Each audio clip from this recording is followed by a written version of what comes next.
Kamo, unsay paborito ninyo? Manok, baboy? Tanawa? Ikaw? Manok, baboy?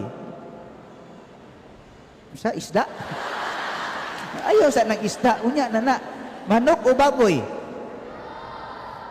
Ha? Maboy ko no, maboy. Bitaw, ingon ang baboy, layo ra kay na imong gibuhat nako, no? Tanawa akong gibuhat. Ako, paborito sa tanan. Sugod pa sa buntag, bacon. Ham. Aw, di man na hotdog kay dog gani, so dili pwede. Unsa pay lain? Humba inyong paborito. Napag yun? Taga-piyesta. Unsa?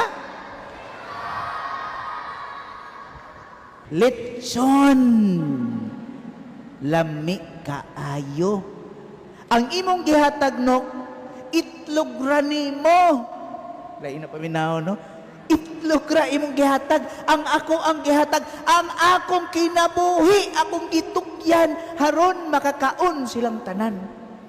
Tiaw mo na. Unya, pagkuha sa ko, tadtaron pa ko. Ang uban, litsonon pa ko. Humaglitson, panitan pa ko. Unya, uman, pagkaon, lami kaayo, murag chicharon. Lami. Sige ra ko nilag kaunon. Wala na ko'y kinaboy, wala na ako, hurot na ko. Pero ang nagkaon, perting lami pahayahay lang. Mayra, na-stroke, sige magkaog litson. Mauna mga igsoon. Kung maingon ganit tag commitment, maingon tag kinsa man yun ang angayan mga lagad.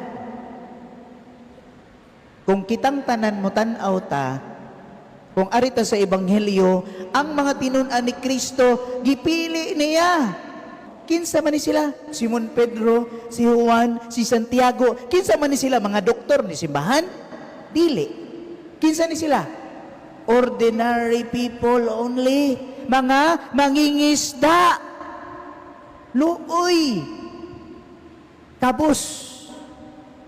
Dili sila mga sikat, kundi ordinaryong tao. Ingon pa, kung kita mga lagad, kung moingon ta nga, ako mo'y angayan kay ako mo'y worthy. Ako mo'y mas nindot og angayan para diha.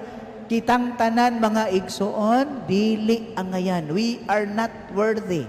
Instead, God calls those who are, we are all called to be willing instruments.